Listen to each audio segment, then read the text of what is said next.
Welcome guys, स्वागत करता हूं आपके अपने प्यारे YouTube channel Jitendra Badwa physics Hindi channel पर। जैसा कि आप लोग को पता है कि इस चैनल पे डेली की तरह एक फिजिक्स का वीडियो अपलोड होता है और मैं हूं जितेंद्र बड़वा और आपके लेके आया हूं आज एक नया सा बहुत ही अच्छा टॉपिक जो कि है गॉस प्रमेय के अनुप्रयोग।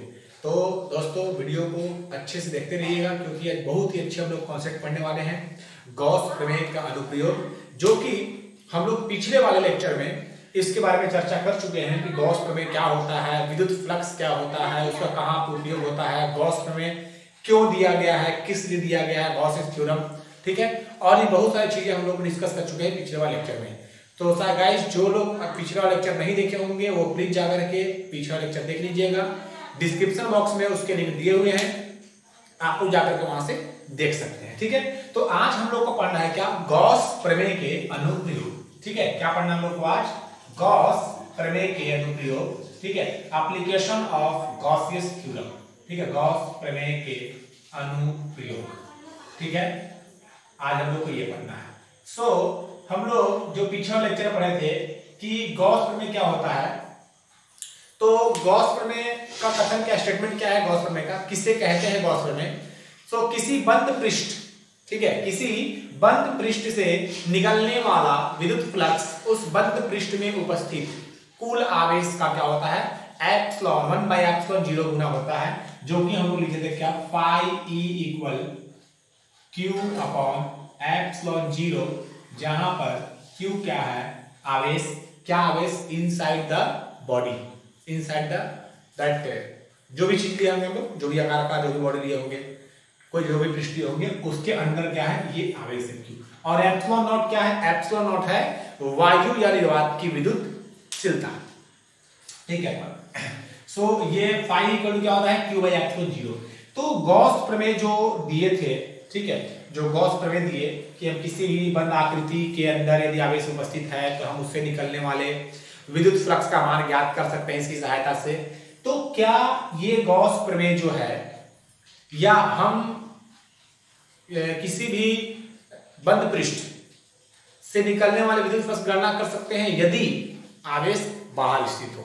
जैसे हम बोल दिए कि ये हमारा क्या है, कोई पृष्ठ है, ठीक है, क्योंकि गॉस प्रमेय किस लागू क्या होता है, किसी भी आकार का पृष्ठ होना चाहिए, बस वो बंद होना चाहिए, उसके लिए गॉस प्रमेय अप्लाई होता है। गॉस प्रमेय को हम लोग अप्लाई करते हैं किसी भी बंद पृष्ठ के लिए, यदि वो क्लोज सरफेस होगा, ठीक है, उससे जितने भी विद्युत फ्लक्स निकलेंगे, इलेक्ट्रिक फ्लक्स निकलेंगी, ठीक है, वो इलेक्ट्रिक फ्लक्स किसके बराबर होता है, तो उससे जो पृष्ठ है उस पृष्ठ के अंदर जो भी उसके इनसाइड द सरफेस जितने भी चार्ज होंगे, जितने भी आवेश होंगे उपस्थित, उसका क्या होता है 1/एप्सिलॉन 0 गुना, ठीक है, मतलब 1/एप्सिलॉन टाइम्स होता है क्या, विद्युत फ्लक्स।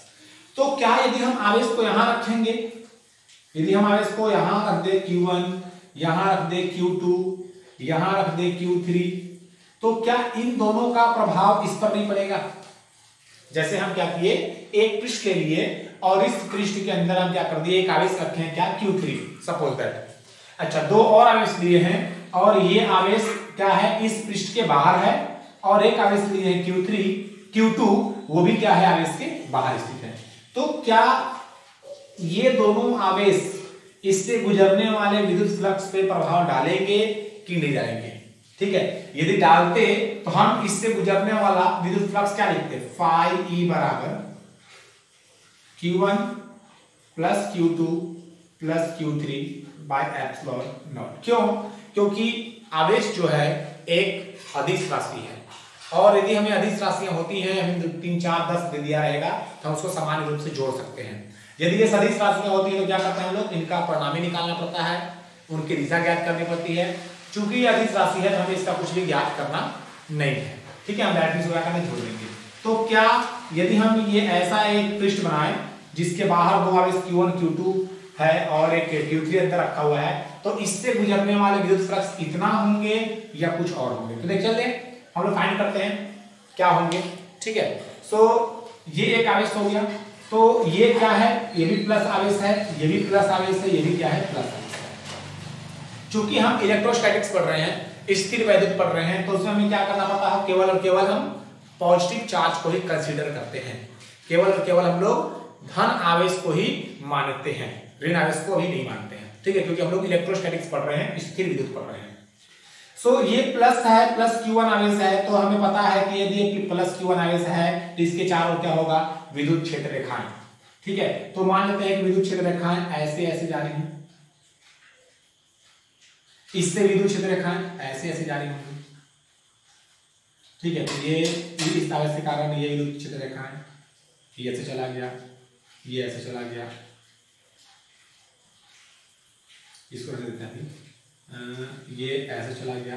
तो पहले हम निकालते हैं कि Q1 आवेश के कारण विद्युत फ्लक्स इस पृष्ठ से हो गुजरने वाला विद्युत फ्लक्स मान कितना होगा, Q2, ठीक है। इसको भी हम लोग निर्देश कर देते हैं, समझते हैं उसको कि प्लस Q2 आवेश के कारण इस पृष्ठ से होकर के कितने विद्युत क्षेत्र रेखाएं गुजरेंगी, या इस आवेश के कारण इस पृष्ठ से गुजरने वाले विद्युत फ्लक्स का मान कितना होगा। तो थोड़ा देखिए, विद्युत फ्लक्स का फॉर्मूला क्या जानते हैं, फाई ई इक्वल क्या होता है, vector E into vector D ए, ये जानते हैं क्या हम लोग, इंटीग्रेशन ऑफ फाई और integration of vector E dot vector D A. So D A क्या है, डी ए क्या है, क्षेत्रफल, उस पृष्ठ का क्षेत्रफल जहां से होकर के विद्युत क्षेत्र रेखाएं गुजर रही हैं। तो यदि हम इस क्षेत्र की बात करते हैं, इस क्षेत्र की बात करते हैं, तो ये क्षेत्र लिए हम लोग यहां पर एक पृष्ठ बना लिए, मान लेते हैं इस पृष्ठ का कितना परिमाण है, डी ए परिमाण है।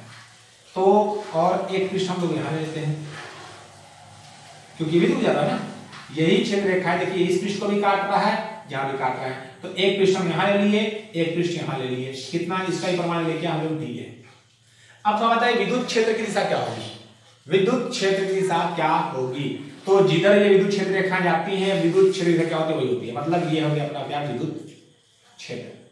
सो इस पर यदि हम क्षेत्र निकालें, इस पृष्ठ, ये जो पृष्ठ डीए है, इसका क्षेत्र सदिश की बात करें, तो किसी भी पृष्ठ का क्षेत्र सदिश कैसे हम लोग ज्ञात करते हैं, हमें पता है कि यदि वो पृष्ठ ठोस है, बंद है, तो वहां पे इस क्षेत्र सदिश का मान क्या होता है, उस पृष्ठ के अभिलंबवत बाहर की ओर। तो इस पृष्ठ के अभिलंबवत बाहर क्या होगा, यही होगा। अच्छा यहां बात करेंगे तो ये चूंकि इधर है तो ये क्या हो जाएगा, इस दिशा में, ठीक है। तो यहां पर हम निकालें क्या, वैद्युत फ्लक्स मान लेते हैं, यहां का वैद्युत फ्लक्स का मान कितना दिया हुआ है, फाइबर दिया हुआ है। सो फाइबर बराबर कितना हो जाएगा, ई D A vector E dot vector D A, या फाइबर बराबर ई डी ए कॉस थीटा होता है। तो थीटा का मतलब क्या है, थीटा क्या होता है, डी ए और ई के बीच का कोण। तो डी ए और ई के बीच कितना कोण बना, चूंकि दोनों एक ही दिशा में जा रहे हैं, तो कितना कोण बन रहा है, 0। सो फाई 1 बराबर कितना हो जाएगा, ई इंटू डी ए, ठीक है। यदि इस पृष्ठ की गणना करते हैं हम लोग, तो इस पृष्ठ पे क्या हो जाएगा, देखिए विद्युत क्षेत्र रेखाएं जो है वो इधर जा रही है, मतलब विद्युत क्षेत्र का मान इधर है, विद्युत क्षेत्र इस दिशा में है, और क्षेत्र क्या है, इधर है, मतलब दोनों के बीच क्या है, विपरीत है दोनों की दिशाएं। सो फाई 2 बराबर क्या हो जाएगा, vector E dot vector D A, या हम ये ले सकते हैं फाई 2 बराबर ई डी ए कॉस, कितना हो जाएगा, दोनों एक दूसरे के विपरीत है, तो 180। सो 180 मतलब कितना हो जाएगा, -1, तो कितना हो जाएगा, ई इंटू डी। अब इन दोनों का कारण यहाँ कुल विद्युत फ्लक्स कितना हो जाएगा, फाई बराबर, so phi 1 plus phi 2, phi 1 plus phi 2, तो फाई 1 दिया हुआ है E D A plus minus E D, so plus minus क्या हो जाएगा, माइनस, तो E D A minus E D A that is क्या हो जाएगा, 0। मतलब यदि आवेश बाहर होगा, यदि आवेश बाहर होगा तो उससे निकलने वाले विद्युत फ्लक्स मान कितना हो जाएगा, 0। अच्छा यहाँ भी निकालेंगे, देखिए यहाँ पे निकालेंगे हम लोग, तो इस पृष्ठ पर क्षेत्र क्या होगा, इधर, और इस पृष्ठ पर क्षेत्र क्या होगा, इधर। उसी बार से यहाँ निकालेंगे तो इधर हो जाएगा, इस दिशा में, इधर हो जाएगा, इस दिशा में। तो यदि आवेश बाहर होंगे, जब भी आवेश बाहर होते हैं तो उसके कारण दो, ये जो बाहर वाले जो आवेश होते हैं, इससे निकलने वाले विद्युत क्षेत्र रेखाएं जो हैं वो पृष्ठ को दो बिंदुओं पे काटती हैं, और दो बिंदु पे काटे मतलब कि वो दो पृष्ठ निकालते हैं हम लोग, और दोनों पृष्ठ की दिशाएं जो होती हैं एक दूसरे के विपरीत होती हैं, इसलिए इनके द्वारा बनने वाला विद्युत फ्लक्स का मान 0 हो जाता है। इसलिए हम लोग बाहर में विद्युत फ्लक्स का मान हम लोग नहीं निकाल सकते हैं। यदि आवेश बाहर होगा तो विद्युत फ्लक्स का मान कितना होता है, 0, चाहे वो कितना भी परिमाण का आवेश क्यों ना हो। केवल और केवल अंदर में जो आवेश होगा उससे निकलने वाले विद्युत फ्लक्स का मान ही हम लोग कंसीडर करते हैं, बाकी को क्या कर देते हैं, 0 करते हैं। अब मैं प्रूफ करके दिखाया कि 0 क्यों होता है। यहां भी लेंगे तो भी 0 होगा, यहां भी लेंगे, मतलब इस पृष्ठ के बाहर कहीं भी ले लीजिए, कितने भी परिमाण का आवेश ले लीजिए, उससे गुजरने वाला विद्युत फ्लक्स का मान क्या हो जाएगा, 0 हो जाएगा। और इस पृष्ठ से कौन विद्युत फ्लक्स गुजरेगा, किसका मान होगा, वही होगा जो इसके अंदर आवेश स्थित है। ठीक है, सो ये था थोड़ा सा गॉस प्रमेय की सहायता से ही, या गॉस प्रमेय के अंदर ये टॉपिक आता है, यदि आवेश बाहर से, चाहे क्वेश्चन आ गया कि क्या यह संभव है कि किसी भी बंद पृष्ठ के बाहर स्थित किसी आवेश से गुजरने वाला विद्युत फ्लक्स का मान ज्ञात किया जा सकता है, तो हम लोग बोलेंगे नहीं ज्ञात किया जा सकता है, क्योंकि बाहर किसी पृष्ठ के बाहर स्थित आवेश से गुजरने वाला विद्युत फ्लक्स उस पृष्ठ को दो बिंदुओं पर स्पर्श करता है, दो बिंदुओं पर टच करता है, और उन दोनों बिंदुओं पर क्षेत्र सदिश का मान विपरीत होता है, जिसके कारण विद्युत फ्लक्स का मान 0 हो जाता है। ठीक है, तो यदि आवेश बाहर स्थित होगा तो हम लोग उसको फाइंड आउट नहीं कर सकते हैं, उसका मान कितना होता है, 0। ठीक है, तो ये था कुछ एक्स्ट्रा चीज जो हम लोग को पढ़ना था, जो हमें जानकारी होना चाहिए कि यदि आवेश जैसा हम लोग अंदर आवेश है तो अंदर आवेश रख करके हम लोग निकाले विद्युत फ्लक्स, क्या हम बाहर आवेश को रख करके विद्युत फ्लक्स निकाल सकते हैं कि नहीं निकाल सकते हैं। अच्छा, निकाल सकते हैं तो कितना परिमाण होगा, और नहीं निकाल सकते हैं तो क्यों नहीं, तो क्यों नहीं का ये आपका आंसर है, हम इसलिए बाहर स्थित आवेश के कारण विद्युत फ्लक्स का मान नहीं ज्ञात कर सकते हैं। राइट दोस्तों, तो चलिए हम लोग आगे बढ़ते हैं, और आगे बढ़ते हैं क्या, गॉस प्रमेय के अनुप्रयोग। तो साथियों, गॉस प्रमेय के अनुप्रयोग पढ़ने से पहले हमें एक और टॉपिक पर चर्चा करनी होगी, और उस टॉपिक का नाम क्या होता है, आवेश घनत्व। ठीक है, आवेश घनत्व, क्योंकि हम गॉस प्रमेय के अनुप्रयोग में जो भी पृष्ठ लेने वाले हैं उनकी लंबाई, उनका क्षेत्रफल जो होता है वो भी अनंत हो सकता है, और अनंत लंबाई का क्षेत्रफल हम लोग कैसे ज्ञात कर सकते हैं, नहीं ज्ञात कर सकते हैं, इसलिए हमें क्या करना पड़ेगा, आवेश घनत्व को पढ़ना पड़ेगा। ठीक है,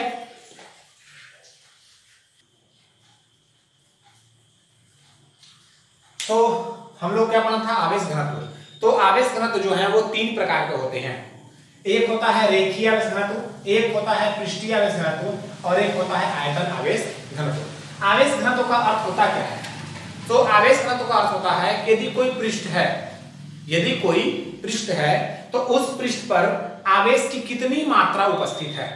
ठीक है, घनत्व का मतलब होता ही क्या है, घनत्व का मतलब होता है, घनत्व का मतलब क्या होता है, हमें मात्रा बताना पड़ता है कि वो कितनी मात्रा में वहां पे है।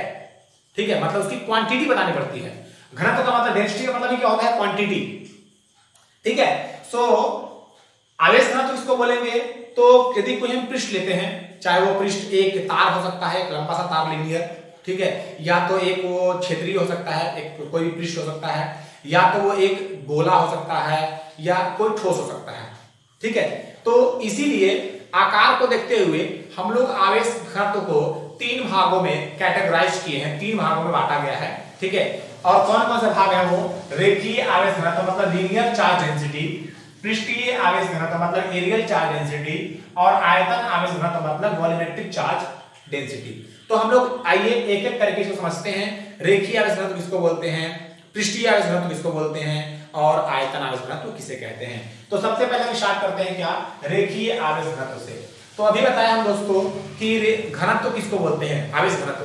तो आवेश घनत्व का मतलब क्या होता है कि पृष्ठ, जो भी हम पृष्ठ लेंगे, जो भी चालक लेंगे, उस चालक पर कितनी मात्रा में आवेश उपस्थित है उसे हम क्या कहेंगे, आवेश घनत्व। तो पहला अपना दिया हुआ है क्या, रेखीय आवेश घनत्व। तो रेखीय का अर्थ क्या होता है, यदि हम एक सीधा तार ले लें रेखा टाइप से, ठीक है, यदि हम एक ऐसा सीधा तार लेते हैं तो इसमें जितने भी आवेश होंगे, ठीक है, अभी जरूर नहीं है कि इसकी कितनी लंबाई, अनंत लंबाई भी ले सकते हैं, बट यदि हम कोई एक तार लेते हैं, ठीक है, 4 चालक तार लेते हैं, और उसमें जितना आवेश उपस्थित होगा, उसमें जितना आवेश उपस्थित होगा, उस पूरे आवेश की मात्रा को हम क्या कहते हैं, रेखीय आवेश घनत्व। ठीक है, और इसको हम डिफाइन कैसे करते हैं, तो प्रति एकांक लंबाई, प्रति एकांक लंबाई के किसी चालक में, क्योंकि हमें इसका लंबाई नहीं पता रहेगा ना, इसलिए हम लोग क्या करते हैं, प्रति एकांक बताते हैं। यदि हमें प्रति एकांक लंबाई में आवेशों की कुल संख्या पता चल जाएगा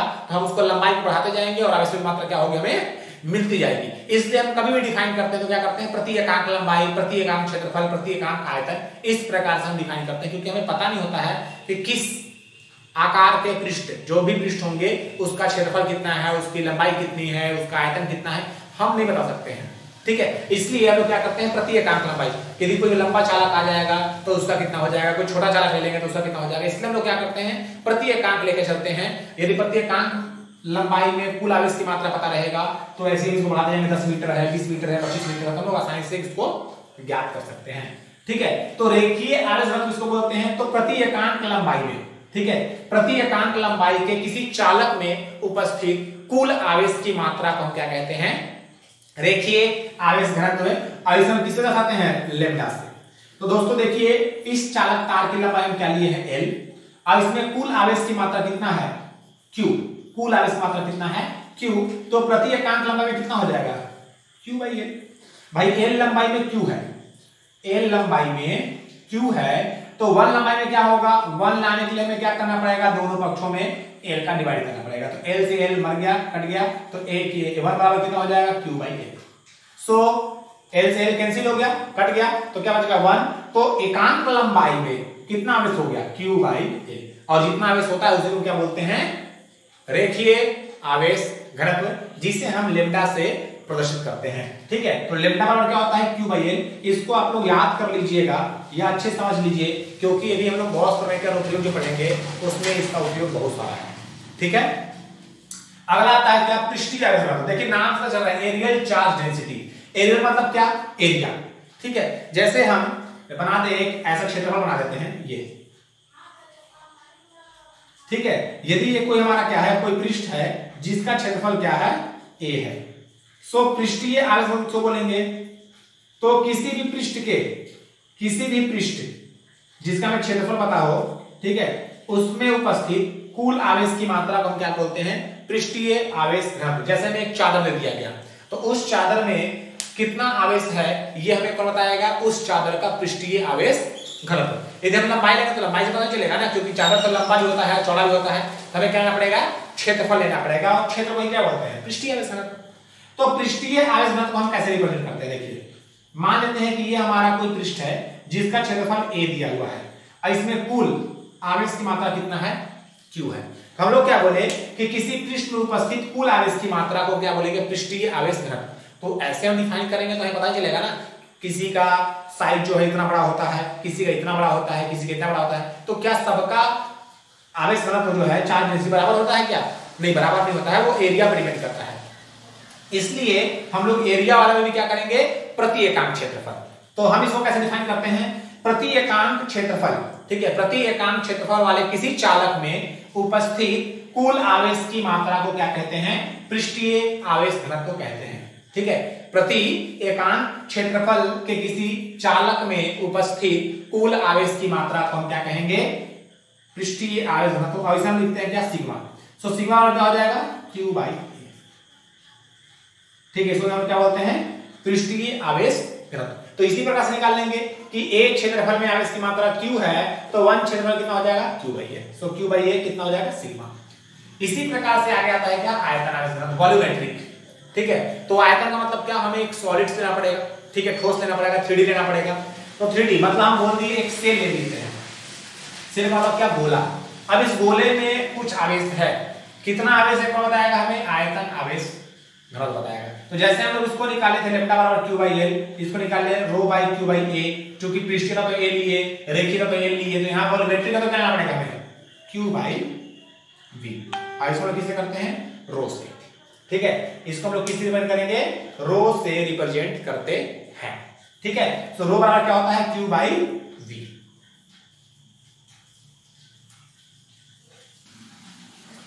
ठीक है, तो रो बराबर क्या हो जाएगा, Q बाई V। अगर यहाँ पर मात्रा हम निकाल लेते हैं, इसको हम डिफाइन पहले कैसे करेंगे, इसको डिफाइन कैसे कर सकते हैं, तो प्रति एकांक आयतन के किसी चालक, यदि कोई चालक है और उसके जो भी आयतन होगा, उस आयतन में जितना भी आवेश उपस्थित होंगे, उन सभी आवेश की मात्रा को क्या बोलते हैं, आयतन आवेश घनत्व। और इसका उपयोग कहां पे आएगा, हम जैसे जैसे आगे बढ़ते जाएंगे ऐसा उपयोग आपको बताते जाएंगे। तो थोड़ा बताइए, आयतन आवेश घनत्व का मात्रा क्या हो जाएगा, C, कूलाम्ब होता है C, और वॉल्यूम आयतन का क्या होता है, मीटर क्यूब।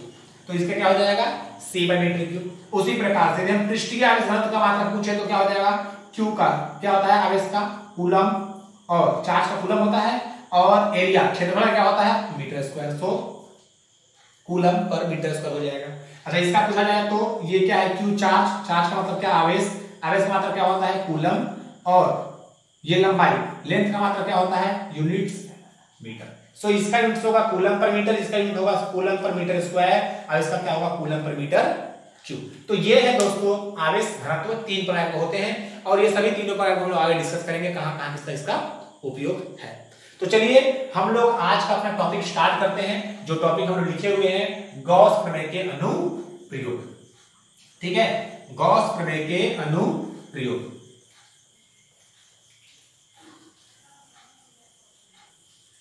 तो गॉस प्रमेय के अनुप्रयोग में हमें 3 से 4 अनुप्रयोग पढ़ने हैं, ठीक है। जैसा कि सबसे पहला हमें क्या पढ़ना है लीनियर चार्ज, मतलब रेखीय आवेश के कारण, रेखीय आवेश के कारण विद्युत क्षेत्र, ठीक है। अपना पहला टॉपिक क्या है अनुप्रयोग में रेखीय आवेश के कारण विद्युत क्षेत्र। तो रेखीय आवेश के कारण विद्युत क्षेत्र निकालना है तो हमें क्या करना पड़ेगा, पहले एक रेखा टाइप का तार लेना पड़ेगा। तार कैसा होता है रेखा होता है, ठीक है। सो उसके कारण हम एक तार ले लेते हैं, आवेशित तार लेते हैं, तो उस तार के कारण विद्युत क्षेत्र कितना होगा ये हमें ज्ञात करना है। चलिए स्टार्ट करते हैं हम लोग। तो मान लेते हैं कि अनंत लंबाई का, मान लेते हैं कि अनंत लंबाई का एक चालक तार है जो प्लस Q से आवेशित है और जिसका प्रति एकांक लंबाई में आवेश की मात्रा कितना है लेम्डा, ठीक है। हम क्या मान लिए कि माना कि अनंत लंबाई का कोई चालक तार ले लिए हैं, ठीक है, जिसका प्रति एकांक लंबाई में कुल आवेश की संख्या कितना है लेम्डा है, मतलब कि रेखीय आवेश देखिए आ गया, मतलब ये चालक तार का रेखीय आवेश कितना है लेम्डा, प्रति एकांक लंबाई में कुल आवेश कितना दिया हुआ है लेम्डा दिया हुआ है, ठीक है। तो ये कितना है अनंत लंबाई है, यहां से लेकर के यहां तक की लंबाई कितना दिया हुआ है, लंबाई इसका दिया हुआ है क्या अनंत। तो हम लोग अनंत लंबाई का चालक तार ले लिए हैं। इसकी लंबाई कितनी है पता नहीं अनंत लंबाई का, यहां में भी हो सकता है अनंत लंबाई के रेखीय आवेश का विद्युत क्षेत्र बोल सकते हैं, ठीक है। तो इतना काफी है। तो अनंत लंबाई का एक चालक तार लेते हैं जिसके प्रति एकांक लंबाई में कुल आवेश की मात्रा कितना दिया हुआ है लेम्डा दिया हुआ है और इससे इसके कारण हमें क्या निकालना है विद्युत क्षेत्र निकालना है। तो देखिए हम लोग पहले ही पढ़ चुके हैं कि कोई भी पॉजिटिव चार्ज होंगे तो ये पॉजिटिव चार्ज ये धनावेश क्या करते हैं विद्युत क्षेत्र उत्पन्न करते हैं, मतलब कि यदि कहीं पर भी एक धनावेश रख देंगे तो उसके चारों ओर क्या हो जाएगा विद्युत क्षेत्र उत्पन्न हो जाता है, विद्युत क्षेत्र क्रिएट हो जाता है। तो यदि ये धनावेश है तो इस धनावेश का नाम क्या हो जाएगा विद्युत क्षेत्र, इधर भी हो सकता है इधर भी हो सकता है, ये धनावेश इधर भी हो सकता है इधर भी हो सकता है, इधर भी हो सकता है इधर भी हो सकता है, इधर भी हो सकता है इधर भी, मतलब क्या हो जाएगा ये चारों तरफ इस आवेश के कारण क्या हो जाएगा विद्युत क्षेत्र उत्पन्न हो जाएगा, ठीक है। तो यदि हम लोग किसी भी एक बिंदु को कंसीडर करें और वहां पर विद्युत क्षेत्र निकाल लें तो हम लोग ज्ञात कर सकते हैं कि इसके द्वारा विद्युत क्षेत्र कितना होगा। क्यों? क्योंकि ये एक चालक तार है और इस चालक तार में जो आवेश है वो सबका परिमाण बराबर है, मतलब जितना विद्युत क्षेत्र इस प्लस आवेश के कारण होगा इधर उतना ही इधर होगा, उतना ही इधर होगा, सबका क्या होगा उतना ही होगा। तो यदि किसी भी एक बिंदु पर विद्युत क्षेत्र निकालना चाहें तो यदि हम किसी भी एक बिंदु पर विद्युत क्षेत्र ज्ञात कर लें तो हम इस पूरे चालक तार के कारण हम विद्युत क्षेत्र ज्ञात कर सकते हैं, ठीक है। तो क्या हम कंसीडर करते हैं, तो समझ में आया कि यदि मैं एक लिए हैं रेखीय आवेश, एक रेखा लिए हैं, एक तार लिए हैं, उसमें यदि वो प्लस आवेश है तो उसके कारण क्या होगा चारों तरफ विद्युत क्षेत्र हो जाएगा, इस प्रकार से इस चारों तरफ विद्युत क्षेत्र हो जाएगा ऐसे ऐसे, ठीक है, ऐसे चारों तरफ विद्युत क्षेत्र हो जाता है। तो चारों तरफ विद्युत क्षेत्र क्या हो जाएगा क्रिएट हो जाएगा।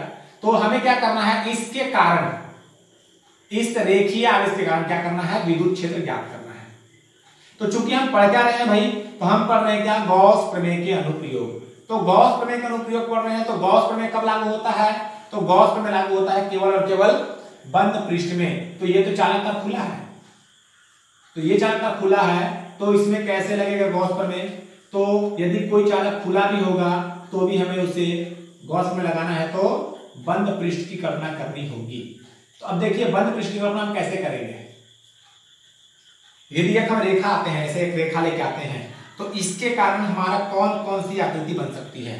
यदि यहाँ पे पॉजिटिव चार्ज है, यहाँ पॉजिटिव चार्ज, यहाँ पॉजिटिव चार्ज, यहाँ पॉजिटिव चार्ज, यहाँ पॉजिटिव चार्ज, यहाँ पॉजिटिव चार्ज, यहाँ पॉजिटिव चार्ज, तो इस पॉजिटिव चार्ज के कारण क्या होगा, इसके ऐसे चारों ओर विद्युत क्षेत्र हो जाएगा। इसके कारण क्या हो जाएगा, ऐसे चारों तरफ विद्युत क्षेत्र हो जाएगा। इसके कारण ये चारों तरफ विद्युत क्षेत्र, इसके कारण ये चारों तरफ विद्युत क्षेत्र, ये चारों तरफ विद्युत क्षेत्र, ये चारों तरफ विद्युत क्षेत्र और ये चारों तरफ विद्युत क्षेत्र हो जाएगा। और जब इन सबको मिला देंगे तो ये किस शेप में बन जाएगा, तो देखिए तो ये हमें क्या बन जाएगा, एक बेलन का आकार बन जाएगा। ठीक है, एक बेलन बन जाएगा।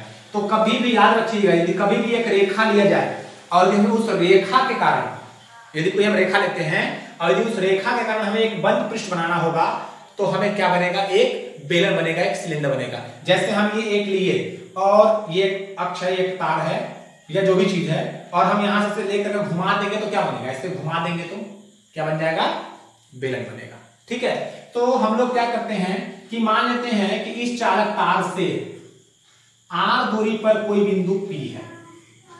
ठीक है, जिस रेखीय आवेश का हमें विद्युत क्षेत्र निकालना था, उस रेखीय आवेश से r दूरी पर कोई बिंदु P है जिस पर विद्युत क्षेत्र निकालना है। मतलब हमें यहां से भी r दूरी पर, यहां से भी r दूरी पर, यहां से भी r दूरी पर, यहां से भी r दूरी पर, r दूरी पर, r दूरी पर, इधर भी r दूरी। तो यदि हम सबका r दूरी लेंगे तो सबका विद्युत क्षेत्र का मान क्या हो जाएगा, एक समान हो जाएगा। ठीक है, एक समान होगा। तो हम क्या करते हैं, सभी के कारण r दूरी पर विद्युत क्षेत्र ज्ञात करना है। तो इस r को त्रिज्या मान करके क्या करते हैं, एक बेलन की कल्पना करते हैं। ठीक है, एक क्या करेंगे हम लोग, बेलन की कल्पना करते हैं, मतलब एक बेलन बनाते हैं।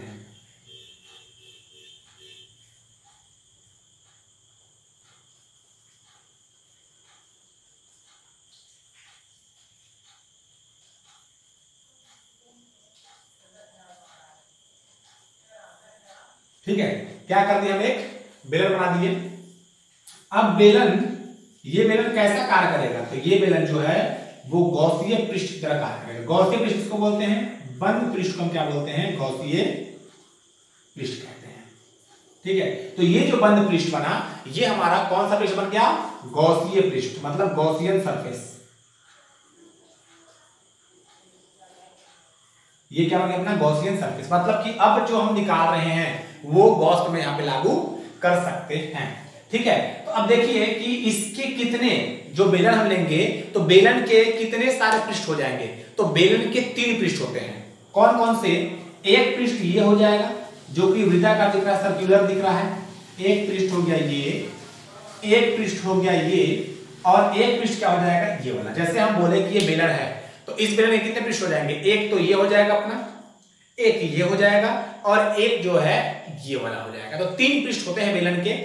तो 2 वक्राकार और एक क्या होते हैं, 2 वृत्ताकार और क्या होते हैं, वक्राकार। हम इसको क्या कर देते, थर्ड।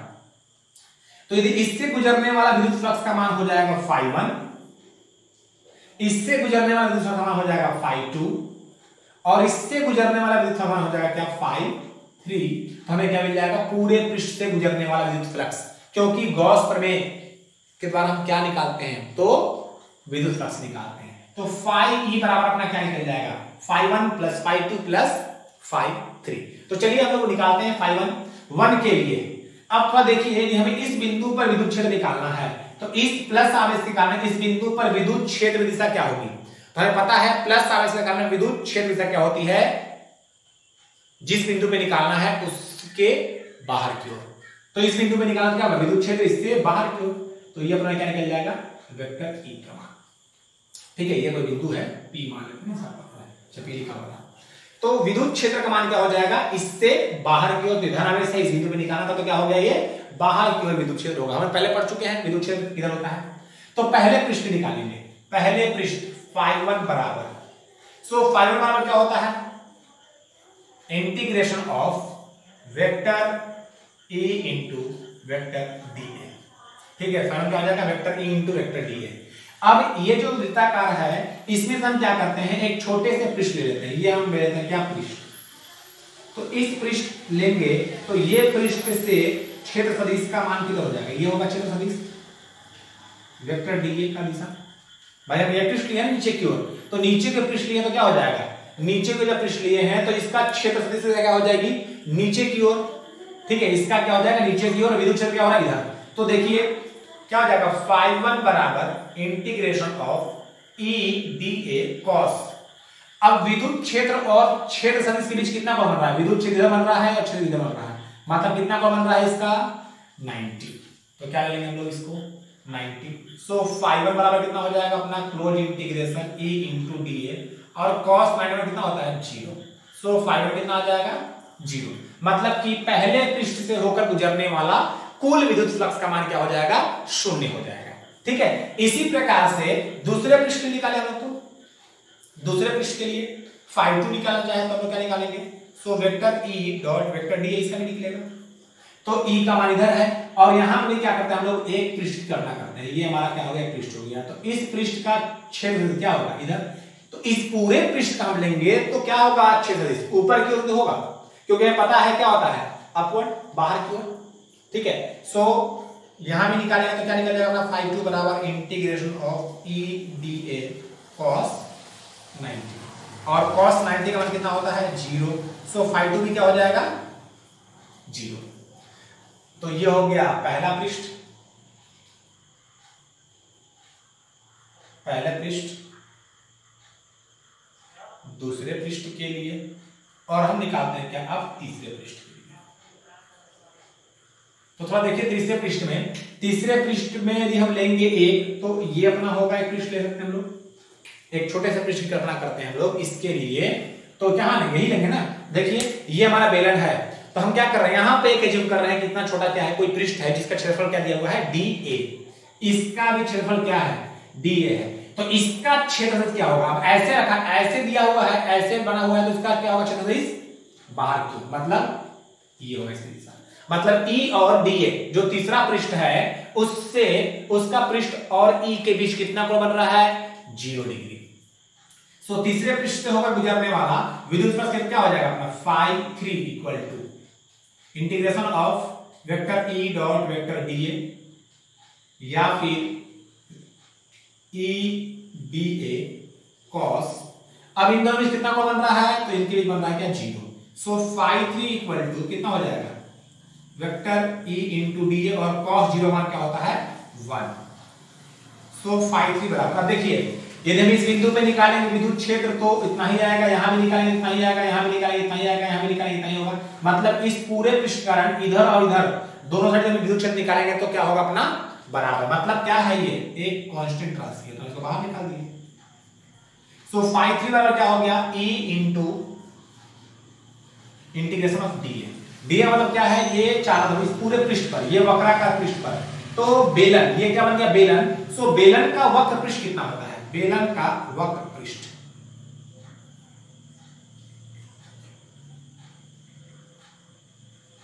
सो बेलन का वक्र पृष्ठ कितना होता है, सो ये होता है 2 पाई आर एच। यदि हम बोले कि ये जो हम बेलन की गणना किए हैं इसकी लंबाई यदि l हो जाए, क्या हो जाए, यदि इसकी लंबाई l हो जाए तो इस r को हम त्रिज्या मानेंगे, उसको क्या बोलेंगे ऊंचाई l।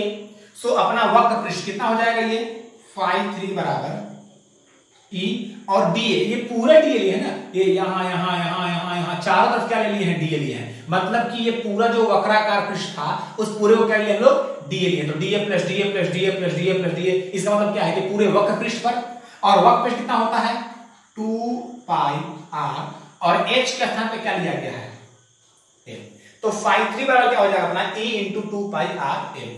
सो पूरे बेलन से गुजरने वाला विद्युत फ्लक्स φe बराबर कितना हो जाएगा, तो φ1 0, φ2 0 और φ3 कितना दिया हुआ है e इंटू 2 पाई r l। ठीक है, सो φe बराबर कितना आ गया अपना, सो φe बराबर हो गया क्या 2 पाई सॉरी e इंटू 2 पाई r। चूंकि हम क्या पढ़ रहे हैं गॉस प्रमेय का उपयोग, मतलब हमें गॉस प्रमेय का उपयोग करना है, तो गॉस प्रमेय से हम क्या जानते हैं, हम गॉस प्रमेय से क्या जानते हैं, तो गॉस में जानते हैं हम लोग क्या कि फाई ई बराबर होता है Q बाई एप्सिलॉन 0। ये होता है क्या Q बाई एप्सिलॉन 0। सो इसको हम लेते हैं इक्वेशन नंबर 2 और इक्वेशन 1 और 2 से हम निकालते हैं इक्वेशन 1 और 2 से। इसको इरेज कर देता हूं मैं। यदि इक्वेशन 1 और 2 से हम निकालते हैं तो क्या हो जाएगा फाई ई इक्वल टू दिया हुआ है E into 2 pi R L और फाई इक्वल टू दिया हुआ है क्या समीकरण 1 और 2 से। समीकरण 1 व 2 से। सो E इक्वल टू क्या दिया हुआ है सॉरी E नहीं ये दिया हुआ है phi E into 2 pi R L और इसमें क्या दिया हुआ है phi equal to. So E बराबर कितना आ जाएगा अपना Q by 2 pi R L epsilon 0। So ये अपना निकलेगा क्या विद्युत क्षेत्र यदि हम एक लंबाई लेते हैं, लेकिन हम लंबाई क्या लिए हैं अनंत लिए हैं। किंतु हम ये भी जानते हैं किंतु लेम्डा बराबर होता है क्या Q बाई एल। लेम्डा बराबर क्या होता है Q बाई एल। तो क्या हम इस Q बाई एल के स्थान पर लेम्डा रख सकते हैं क्या? जी हाँ बिल्कुल रख सकते हैं। तो लेम्डा बराबर क्या हो जाएगा E बराबर lambda by 2 pi R epsilon not.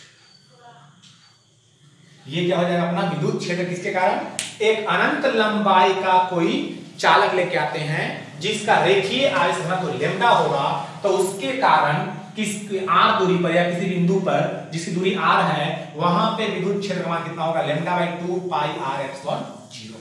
मतलब यदि हम कोई भी एक रेखीय आवेश लेके आते हैं तो उस रेखीय आवेश की लंबाई पर विद्युत क्षेत्र का मान निर्भर नहीं करता है। किस पर निर्भर करता है तो उस चालक का रेखीय आवेश घनत्व कितना है मतलब लेम्डा, और उससे हम कितनी दूरी पर विद्युत क्षेत्र का मान ज्ञात कर रहे हैं ये दो चीज पर निर्भर करता है। बाकी पर निर्भर करता है चाहे आप अनंत लंबाई आप 1000 मीटर का भी चालक तार ले लेंगे तो भी उससे विद्युत क्षेत्र पर कोई प्रभाव नहीं पड़ने वाला है। हाँ यदि इस दूरी को आप बढ़ाएंगे तो विद्युत क्षेत्र का मान ऑफ कोर्स कम हो जाएगा। ठीक है, तो ये है आपका रेखीय आवेश